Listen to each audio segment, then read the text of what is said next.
My name's Andrea Jones, and I'm director of the Important Bird Areas program for Audubon California, and we just completed a mapping project where we mapped 145 important bird areas in California. The important bird areas in the state were designated in 2004, but maps were never produced at that time.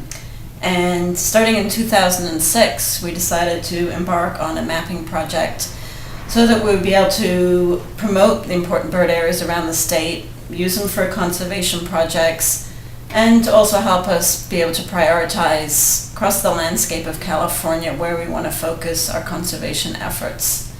So I'd just like to walk you through what we have now on our website. As I said, we just launched all of these maps after a 2-year process, and I'd like to show you what we have available on our website.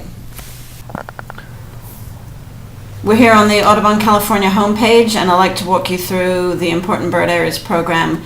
And you can get to this through this main photo with the summer tanager, and you can also reach the Important Bird Areas website through the column on the left-hand side.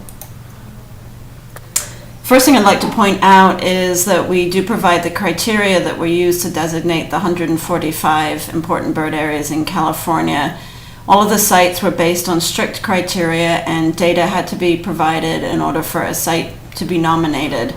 And a site has to fit one or more of these criteria. On the left-hand side, on the very top column, is site information. If you click on that, you'll get a list of all of the 145 sites in California, both alphabetically and by county. And as an example, I'll click on Adobe Valley, which is the first one on the left. And this brings up a PDF which will give you a site description of the important bird area. In many cases, the information contained in these has been updated since the publication of the Important Bird Areas of California book in 2004. If you scroll down, you'll get to a PDF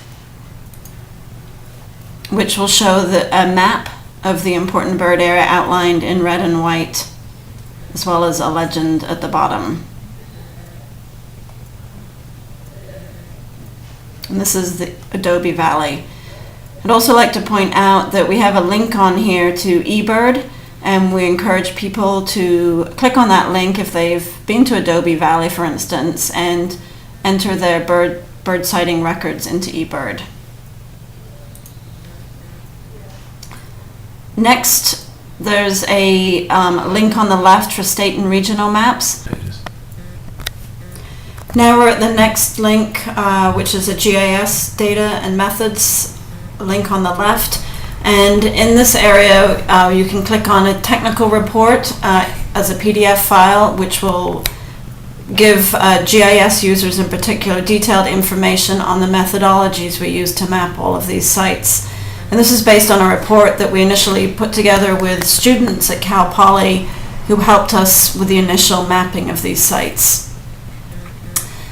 And then there's also provided for GIS users in ArcGIS, there's a zipped folder which contains a geodatabase file which contains shape files and associated attribute data for each of the IBA sites. Next is a GIS layer for users in Google Earth. That's also a zipped file. It's a KML file that you can then open in Google Earth, which you might have on your desktop.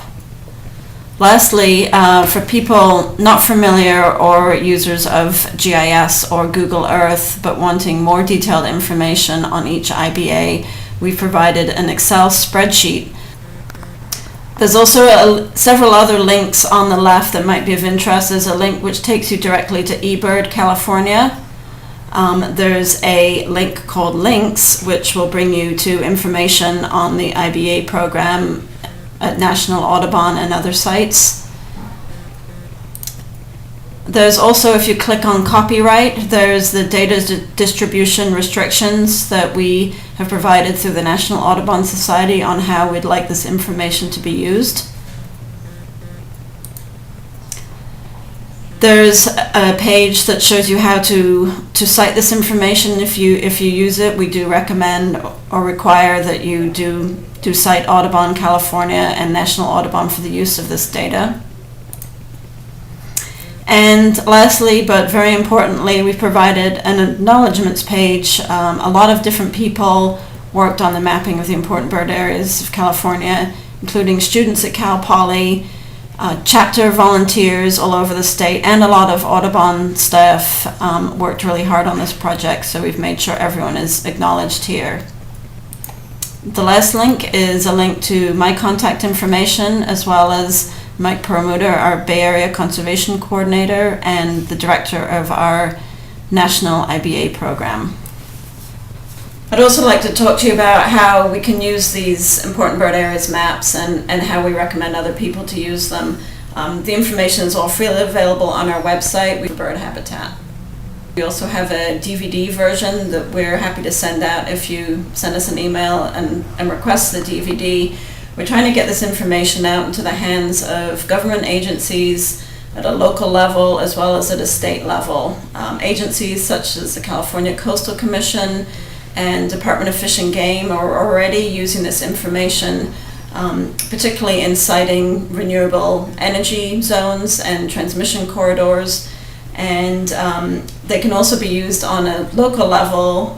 Would like people to get these out to land trusts, county planning agencies. They can be used when reviewing environmental impact statements to look at development areas and potential impacts to important bird areas. They can also be just a great outreach tool to show the public that there's a place in your town or in your community that's important to birds and that needs to be conserved